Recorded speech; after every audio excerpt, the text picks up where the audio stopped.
Hello guys! So, kanina guys, nakita nyo na ako nagtilad ng pili. Ganito na yung nakita nyo, di ba? Ganito. So, ang gagawin na natin, para makain mo yung nasa loob, tutusukin mo lang siya ng kahit anong matulis sa bagay.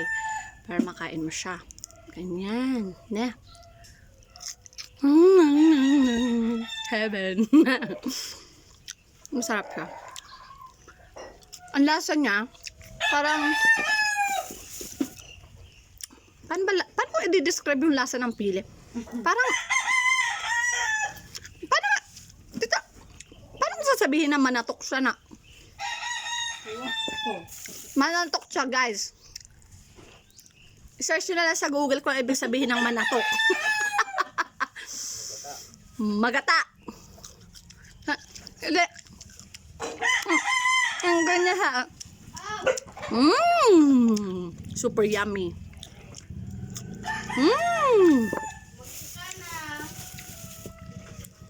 So sa isang upuan lang guys, mauubos ka na to. Kaya kailangan madami ka talagang ititilad na pili.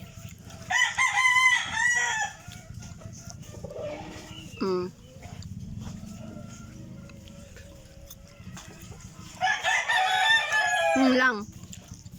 Actually, ang hindi lang kinakain dito sa pili is yung shell niya lang, yung pinaka etong loob. Kasi, itong labas, pwede siyang ilaga. Lagyan lang na mainit na tubig, tatanggalin yung kulay itim, tapos may puti na yan dito, kakainin mo. Sa susunod na pag-uwi ko, i-describe ko sa inyo, i-demo ko sa inyo kung paano. Ngayon, nagmamadali na ako kasi babalik pa ako Maynila.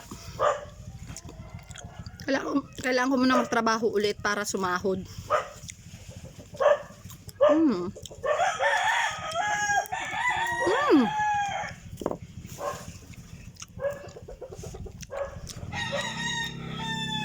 Ikaw, mainggit ka dyan. Yung sino hindi na makakauwi ng Bicol, mainggit na lang. Sa inyo din, magbakasyon kayo, pwede naman.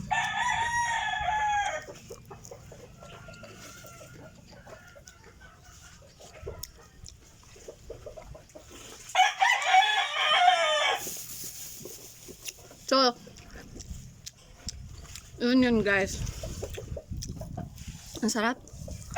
Tapos, habang kumakain ka, din mo mahangin dito. Diyan mo yung buhok ko. Nahangin. I-inhale mo lahat ng yan. Tanggal talagang problema mo sa buhay. Inhale. Chuloes! Tago. Ay, buli na. Si Tita. Pero na magkatarak nagsaduyan si Tita kakadulag. Magtago lang. Manyakis si Chuloes. Baka sabi na, ano yung tanga nangahiling pa kami kung gusto na ko kayo. Hindi niya.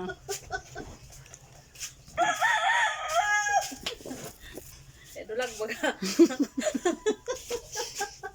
Bate, masira mo ng higdaan mo, Tita. Pulta na ito. Ay, turog na pati ako. Buwala na ito ulit.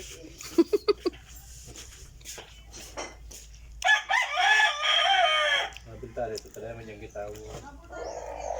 Bakit nasan sila anak kanunoy? Pati agom niya? Pero din na sila naka-starto. Extra ba? Kaya nga. Chay, may extra. Kain? Kain doon.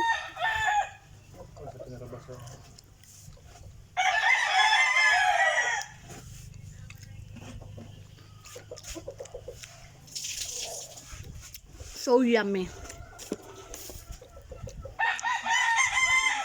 Kimaki na yan ako. Tayo na ako na ikaw. Ano pa sila na naman?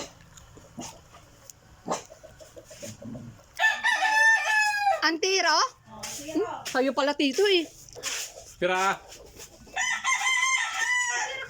Manggura ano dapo?